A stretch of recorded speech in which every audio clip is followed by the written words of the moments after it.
Welcome everyone to another episode of My Blessing in Disguise 2020, a series of conversations with really interesting people who are up to really cool things in the world.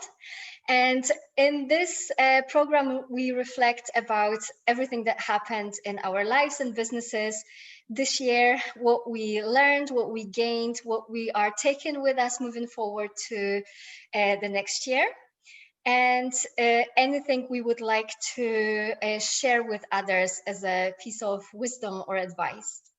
So today I have really amazing guests with me, Dr. Erin Baker. Erin is a friend of mine. She's a transformational business leadership and life coach. She's a social psychologist. Got it right. Social psychologist and also former leader of research in Facebook and Microsoft. So Erin, I will hand it over to you because you're the best person to introduce yourself and also share with us whatever you want us to know about you. Yeah, well, definitely most people know about those things you just said, the accomplishments, that I am the PhD in psychology, that I worked at Facebook and Microsoft, was a research leader.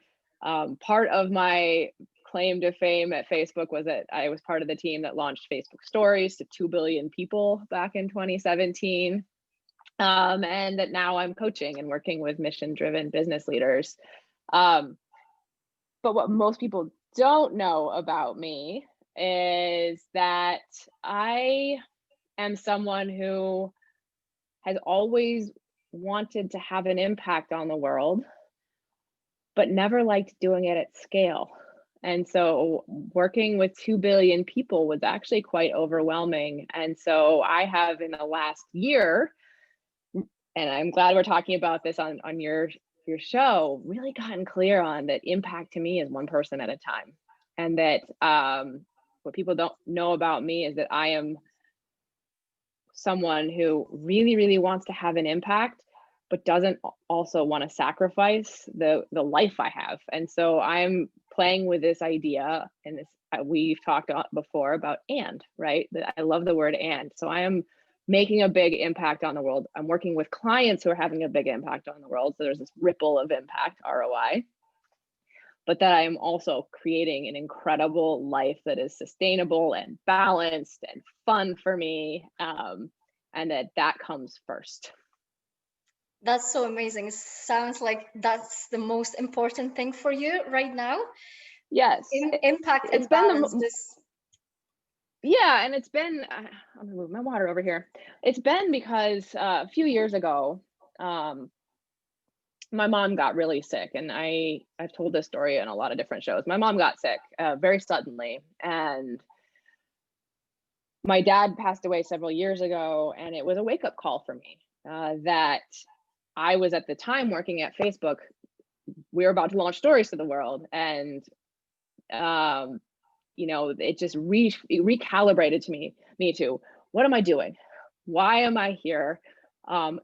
Is Facebook the place I want to be? And there's a lot of good about Facebook, and so I won't say that I left Facebook because of Facebook. I left Facebook because I realized I wasn't living, and that I wanted to spend time with my family. I moved from California to the Midwest, and that's just been present for me for years. And of course, now with COVID in 2020, all of that's come flooding back to me. I'm so grateful. My mom is alive and well. She is full-time in a wheelchair now because of her getting sick, but she's still here, and she's made a miraculous recovery.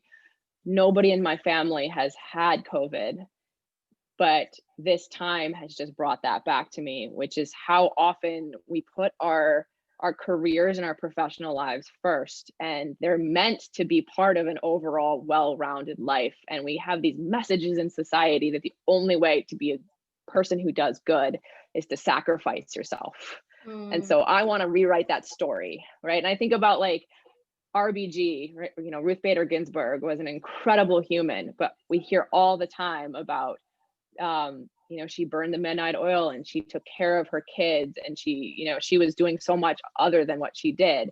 And it's wonderful. I want to celebrate her. Absolutely.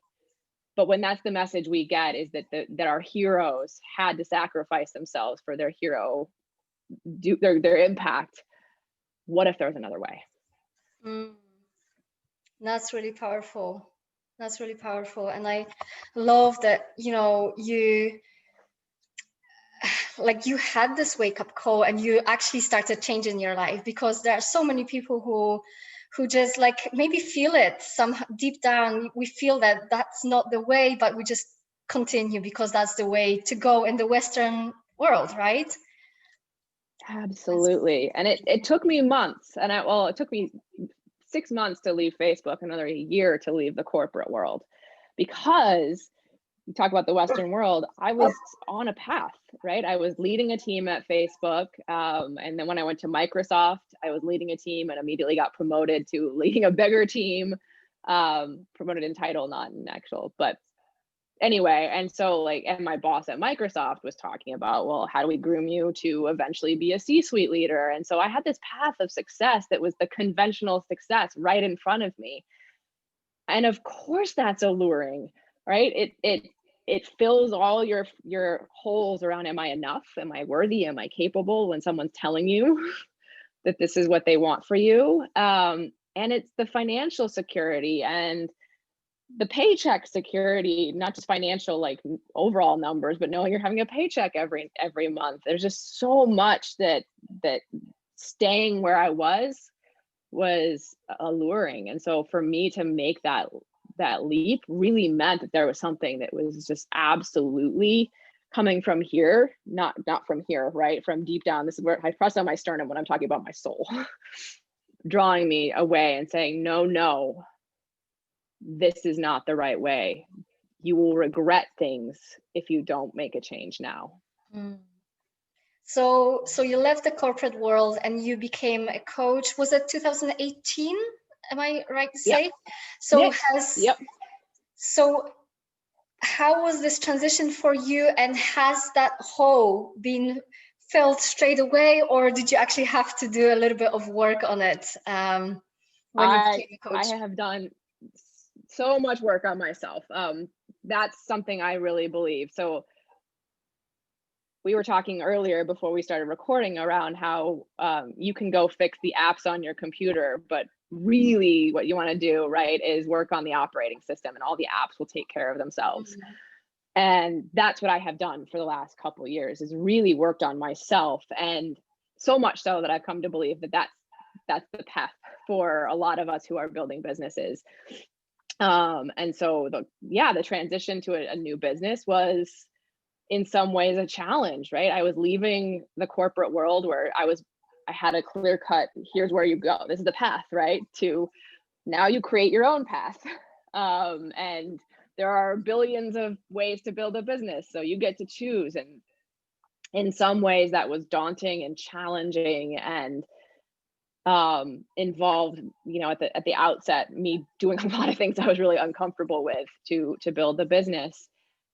And yet I've grown so much in 2 years, not just in the business has grown itself, but like grown as a person. And there's just so many things that I was so afraid of 2 years ago that I'm not anymore. And it's all come from that deep inner work that I have done to really get comfortable with understanding who I am and what I stand for and what's important to me, and really knowing from a deep place that I'm coming from love and service. And so anytime I'm inviting someone to a program or to my coaching, this is not sales in the traditional way people think of it. It's not slimy, it's not weird, it's love. And so when I did all that work on myself, everything flowed.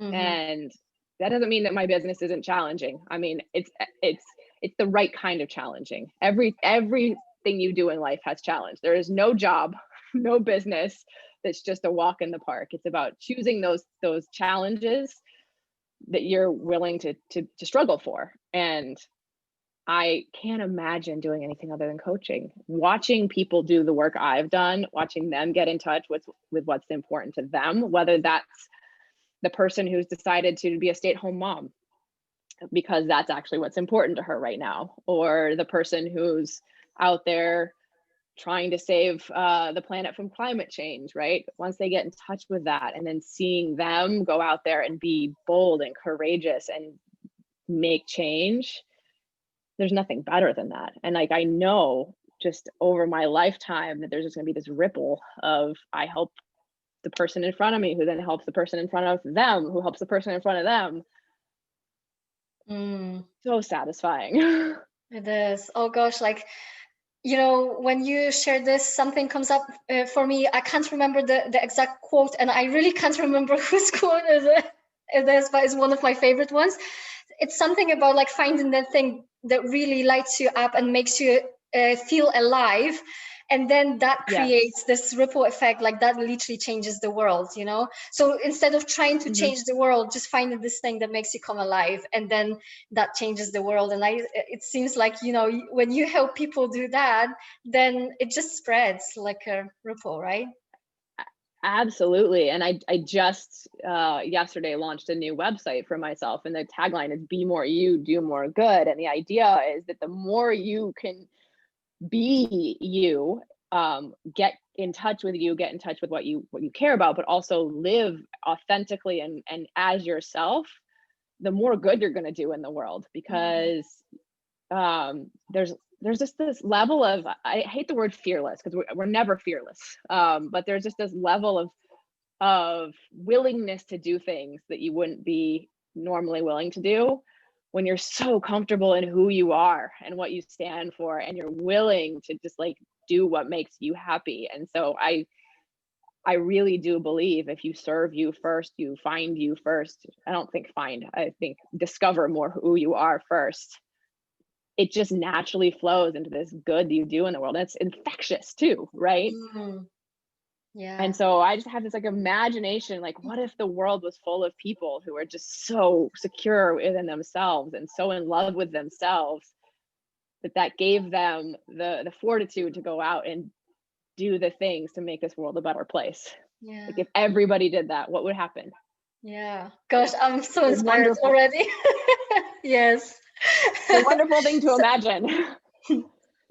So, okay, Erin, I know that this year, at the beginning of this year, you chose a word as a theme for you for this year, and it was very small but very powerful word, which is "and." Word, yes. And yes. Okay, so I'm curious how this word has led you through this year, and if, like, now looking back, would you say that this word was really your word for this year, or is it something different now? It's definitely my word. It's really funny. I was just thinking about, I've chosen a word of the year for several years now, and I only 1 year was it not really the word. But so I chose and the power of this word is it brings things together that sometimes don't feel like they should be together. And I wanted to explore throughout this year how to play with things like uncertainty and how to play with polar opposites and bringing things together. And I think it creates possibility, right? So I was just talking earlier, right? I have impact and have this amazing, well-rounded life. As soon as you say that, most people will say or, right? Or but. Those cut off possibility. I think and is this word that is expansive and creates possibility. It doesn't mean that you know how to do it. But the minute you say, wonder what's possible when I have impact and have a well-rounded life, you start getting creative. And so I started playing earlier in the year with what are different ands that I think are super powerful. And, you know, one of them that was really powerful for me and totally guided my year was one that I had heard a couple of years ago from a coach of mine, which was high intentions and low attachment. And that basically means I have high intentions towards some sort of outcome or goal, but I'm completely unattached to if, when, or how that thing comes true. And that has been probably the most profound thing I have implemented in this past year in every level of my business. So I have high intentions when I'm working with a potential client, right? High intentions to enroll them in working with me for 6 months, completely unattached to whether they say yes or no. The minute I become unattached, my energy is pure service, right? The high intention isn't even necessarily to enroll; it's high intention for service. And so all of a sudden, I can feel like all of a sudden I went from the proposal in a coaching call was one of the hardest parts for me, because all of a sudden now we have to talk about working together and money and all these, stories come up. We all have money mindset stories. The minute I shifted towards I'm unattached, I showed up just in pure love and pure service, and the proposal became the most fun part. It's like, oh, I get to talk about working together for longer. And then that helped me ride the ups and downs of some people say yes, some people say no. So on a micro level, I'm high intention, low attachment. And then I thought about, well, what is the larger question in my business? Well, high intentions towards, I even got rid of financial goals this year. I actually stopped having intentions at all, because I realized once I started getting attached to money outcomes, I lost my creativity. I lost my risk taking. I would take on clients or projects that were interesting, but not the complete soul filling thing for me. But so I've been playing with, okay, what does this high intention look like? What am I going towards? And then just completely detaching from what that looks like. And I've used the metaphor before, like you can shoot for the moon, but be unattached to getting to the moon, because you might end up on Mars. Right? Or you might, as you leave the atmosphere of Earth, get a sign that says, you know what, this International Space Station is to the left, and that's actually more interesting than the moon. There's people there. Why don't you go there? Or you leave the atmosphere and you're floating around, and you go, actually, I don't want to go anywhere else. I'm really happy floating here. Right? So like when you have these high attachments to a certain destination, you miss out on all these opportunities for magic to come in alternate destinations. So true. And it makes me think now that actually this year was the perfect test for you to test this particular distinction or this particular end, but also just other ends as well. So tell me, how's this year been for you? It has been, I wish I had a pithy and for you right now. I don't. It's been incredible for me. I actually got rid of all of my goals February, which was right before in the US we went into COVID lockdown. So I was prepared for COVID already, because I had decided I was just going to let go of all goals for the year and see what came up. And yes, there has been challenge, right? I am just like everybody else tired of being in my house. And I moved to a new city a year and a half ago, and I was just starting to get, socially integrated when I was told, okay, now no more social things. And I do miss travel. So there's been a lot of challenge there around being, physically isolated from people. But my business has exploded, and I started a podcast. It was all about this word and, but I'm pivoting again, because I love the word and, but it's actually, there's more to expand upon than just and in terms of the things I want to share with people. I've built really great community. I've Zoom, because people have been interested in being on Zoom. I've just gotten to know a lot of people on a really deep level. So for me, it's like, I wouldn't call it the best year of my life. I've heard some people say that. It's been both the best and worst year of my life, but it's been a really, really good one. And I've done a whole lot of work on myself. My wife and I have grown closer. Like, it's, in so many ways, it has been a blessing in disguise, and it allowed me to slow down. I'd say that's a big one for me. Is last year, traveled a lot. I was part of a lot of communities where we met up in person every few months, and then I was also doing some work where I was flying down to different companies and doing workshops and doing some outdoor experiences. And so I was just, every few weeks I was gone. And I love travel and I miss that. But this year, being able to just sort of root in really was wonderful for getting to know, like, well, what are the hobbies I love to do? I've got a basketball hoop. I've been playing my guitar more. I'm exploring art now. Like, there's a whole lot of blessing from being able to slow down and connect and explore. Mm-hmm. Yeah, that's definitely a gift of this year for many people. Once they go over maybe the initial fear, because I'm sure many people did feel that fear. But once they go over it, they kind of got like, oh my goodness, I have a little bit time to just spend with family or do things that I would never have done because it's always busy, right? So that's really amazing. And we also got to hang out a lot in your community, and so I'm, my blessing is that we got to know each other and hang out. So that was and that was something that stemmed. I think I'm glad you brought that up when we went into the first, or are only in the US, shelter in place or lockdown. I had already given up financial goals for the year. And so I wasn't thinking about, oh my God, there's a pandemic and what's my business going to do? I had already prepared myself for, like, if I don't make any money this year, we're going to be fine, right? We're going to be okay. And so what I did was I just asked myself, how can I serve?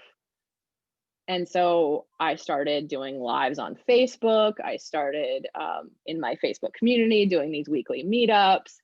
And I started putting out more content in general and just, connecting with people in different ways, catching up with people. And it was from this pure service. And that is what had my business grow. I had no intention. I mean, it was like, yeah, great if my business grows, but like the whole idea was just to show up and be there for people. And it was a good reminder that that's always how it should be. Yeah. And a lot of it was seeds. Seeds were planted early in the year that then came back 6 months later and ended up being people who said, oh, I've been following you, or hey, I have a friend I want to refer you to. And it's all because I showed up with just that intention to serve, with no low attachment to what that looked like. Yeah, that's really beautiful. And then, so some of it was my business group. Some of it I made new friends, right? Some of it, I met interesting people that aren't friends, but had really good conversations. It was a year of just fascinating people and conversations and learnings. Yeah. I'm curious, what was the biggest surprise this year? Something that you haven't even expected and you were kind of pleasantly surprised with? Something maybe you learned from this whole experience of this year? There's so many surprises. Let me think of something. I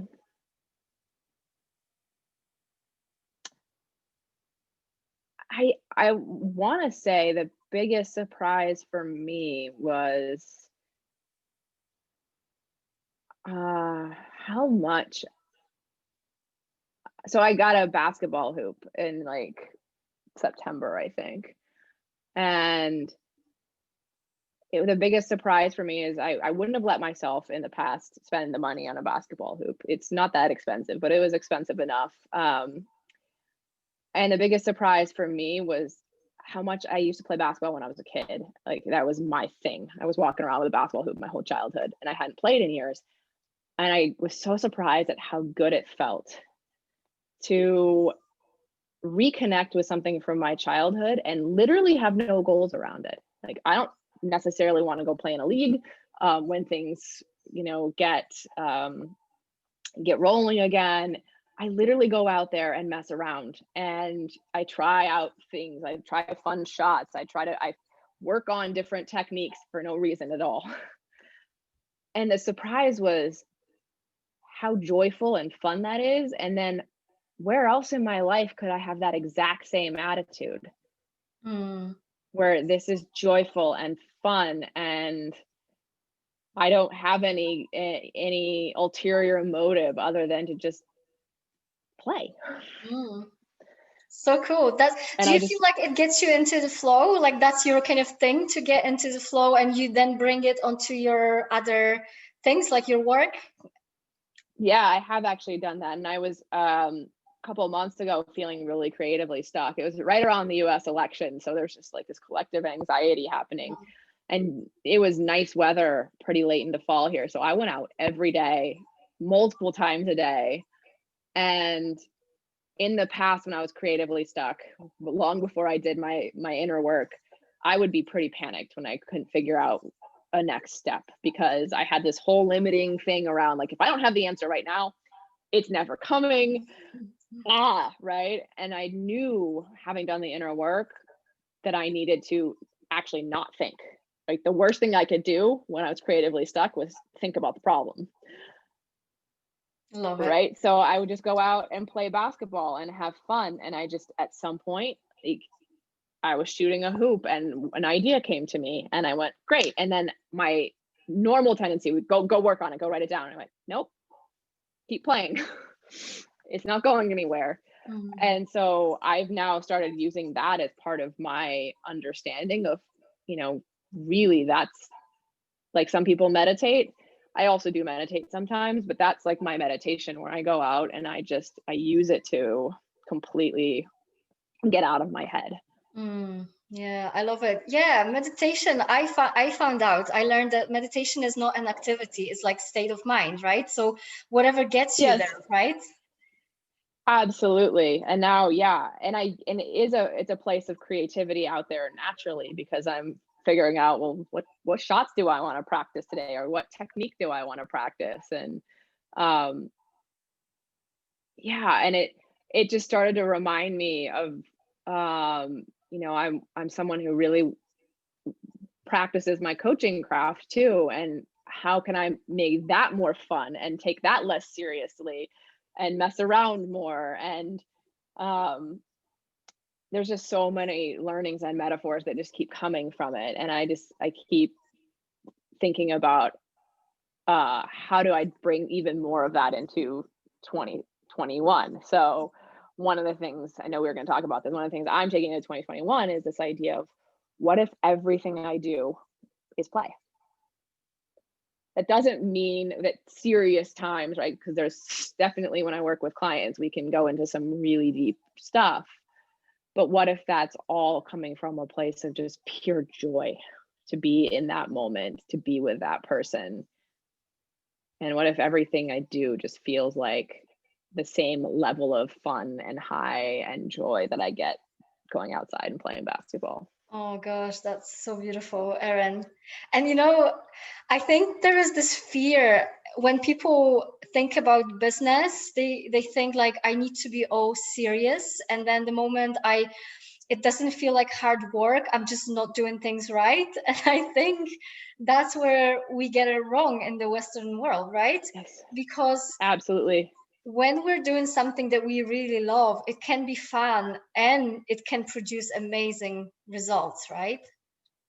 Yeah. Well, and when you're doing the things that you're, like, there's a concept, the zone of genius, right? So when you're in your genius, it does feel easy and fun, and people don't notice that it's their genius, because they think, well, duh, that's so easy.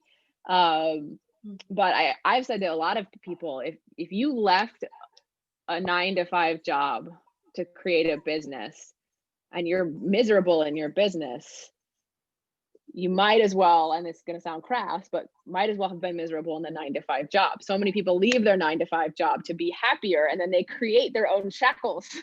I saw someone else post today about how she sometimes gets caught up in, I should be doing more, I should be working harder, I should be doing more hours, and then, like, bringing herself back to, no, I created a business to have freedom and flexibility.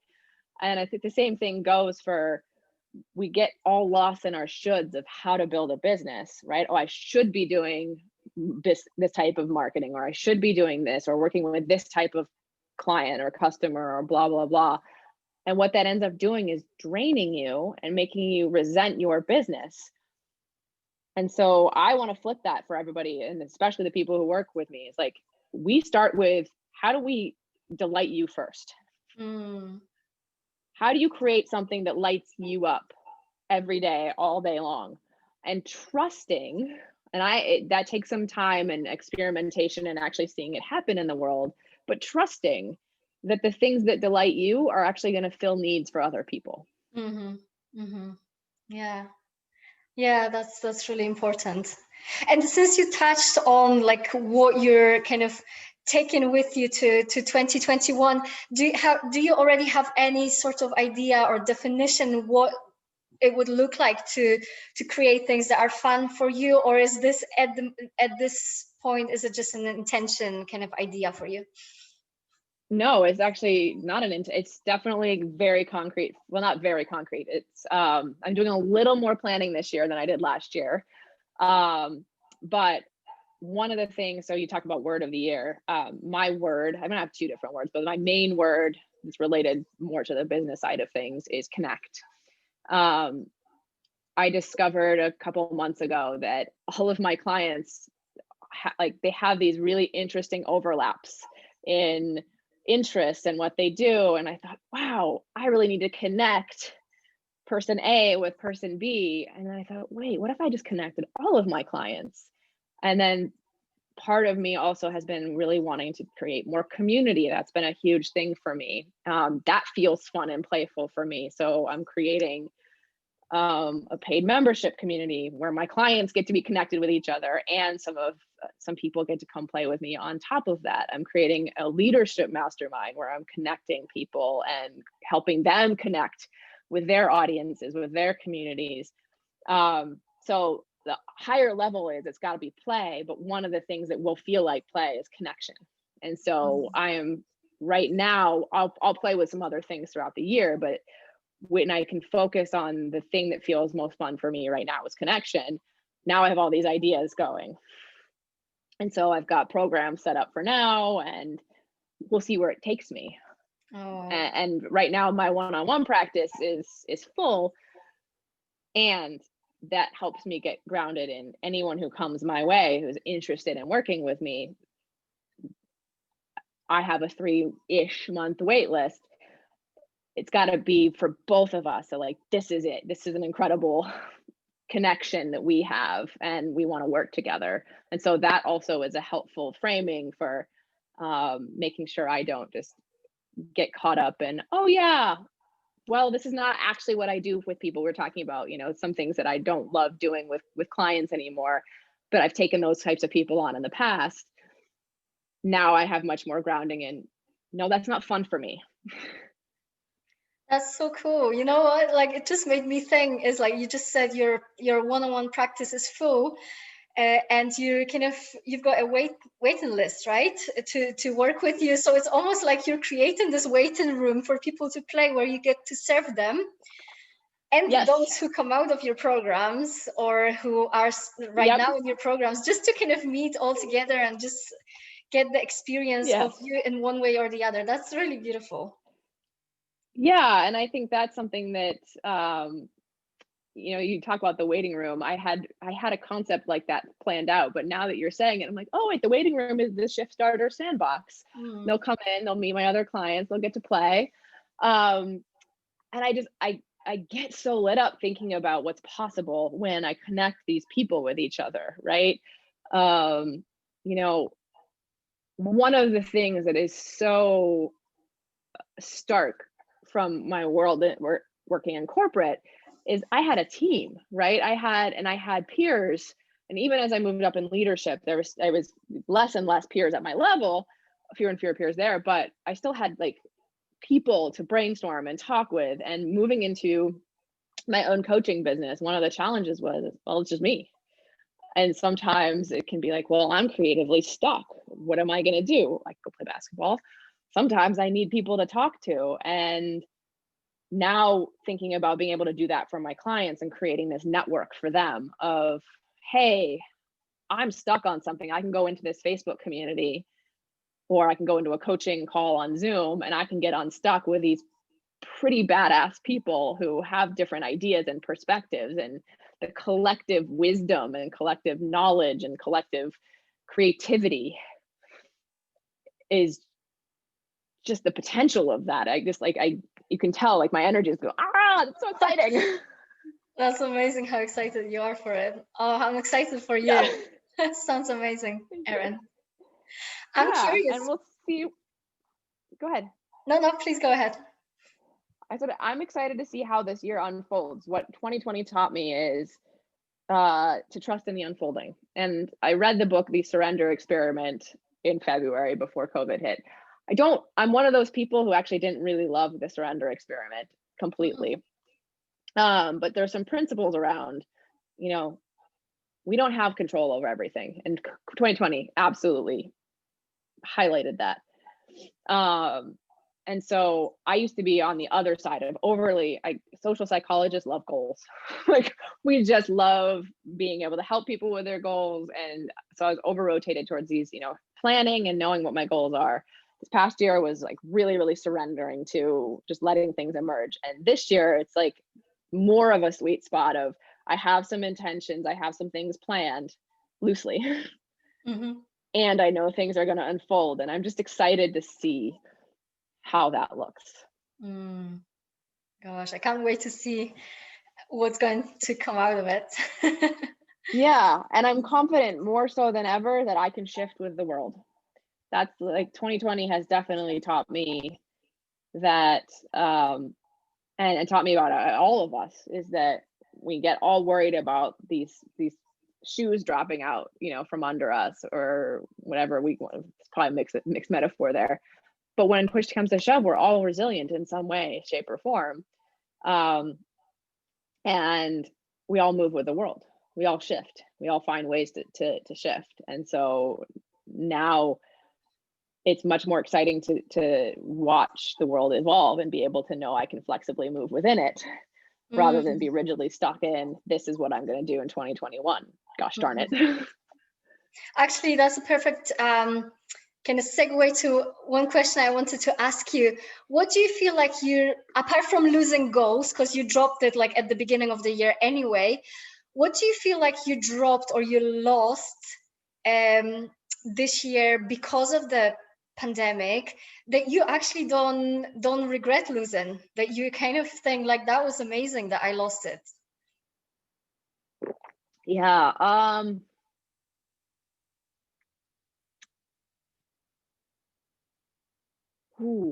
have to think that, like, you told me before we talked that this was a question, and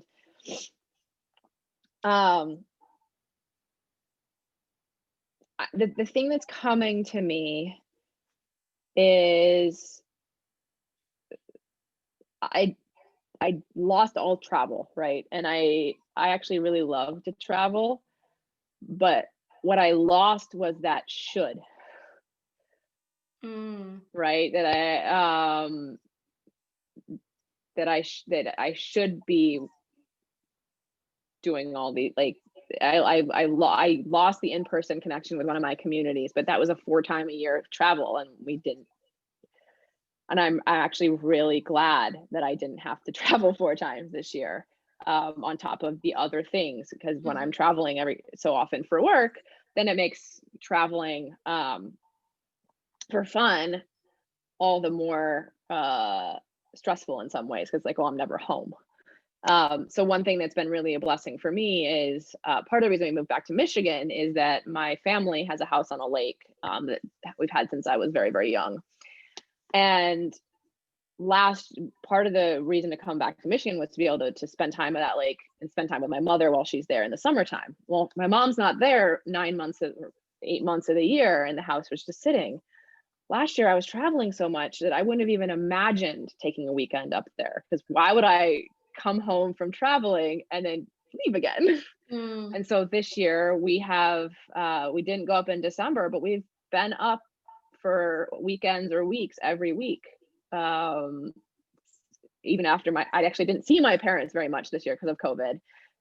But we've been able to spend time, and I get to watch as the lake evolves, right? So I get to see what the fall colors look like. And at the moment, the lake is starting to freeze over and will be icy by the time we come up the next time. And then we'll get to see the ice crack. And so it's been such a blessing to lose the traveling for work, which then gives me the time and space to go do some really fun things locally.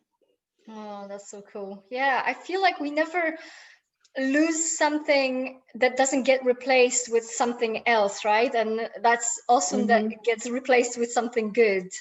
And I kind of feel like this year we almost had the time to, like lose things and then choose what we want to replace them with.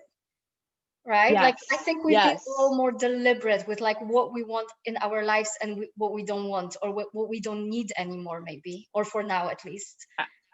Yeah, and I think a lot of humans live by default on autopilot, and I was guilty of that for years too. And part of my own coaching journey has been to go from default to created or deliberate, however you, or design, however you want to put it. And this year has highlighted even more how much work I had to do, even though I was in deliberate, like I'm creating my life mode, how much I actually still had some default patterns of things that, oh, maybe they don't need to be default anymore. And so now I get to be much more choosy in the coming year, especially as travel, I'm assuming at some point in the year, it may not be soon, but at some point in the year, travel will be less restricted.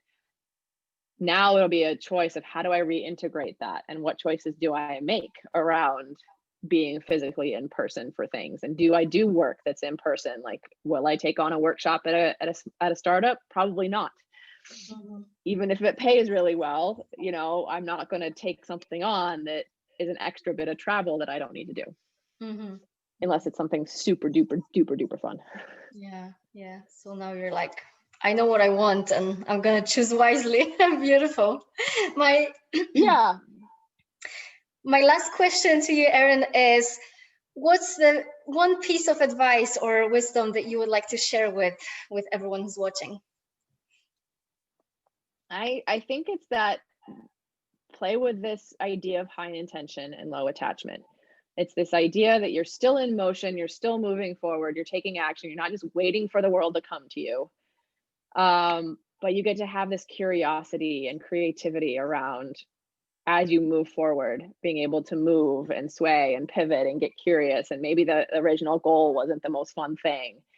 And I think in this upcoming, well, I think in our world today, our world always, but our world today especially, we need to be able to flex and move within what the world's doing. And so the more you can have high intentions and let go of that attachment, the more you're able to move when the world moves. And keep your intentions loose, right? Not like I have high intention towards making this much money this year. Like, do something more around, like, my word is, I have it on my wall, connect, right? So I have high intentions towards connection. Now there's so much possibility. Yeah, that's really wise. I love it. Love it. Thank you for sharing, Erin. Lastly, where can people find you online? Because these days they can only find you online unless they come knocking on your door, which is probably not going to happen. Would be a very strange thing. Well, as we were talking earlier, my new website just launched, so erinmbaker.com. I'm super delighted with that. And then people can find me on Facebook. Erin, there's quite a few Erin Bakers, but not too many that have short hair. And I think my profile picture is a cat, if that helps. Cool. And I'm sure you'll tag me on the post of this so that they can find me that way too. I will, absolutely. So Erin, thank you so much for joining me today. Thank you so much for sharing your brilliance, your wisdom, your genius, and just sharing the space with me and my community. Thank you for having me. Thank you for having me. It's always a joy. Thank you so much. And good luck for everything for New Year, with everything that you're creating. I really can't wait to see everything that happens for you next year. And for everyone who's been watching, thank you so much for watching us. If you have any comments, any questions inside, drop them in the comments below. And also happy 2021, everyone. Loads of love to you. Mwah.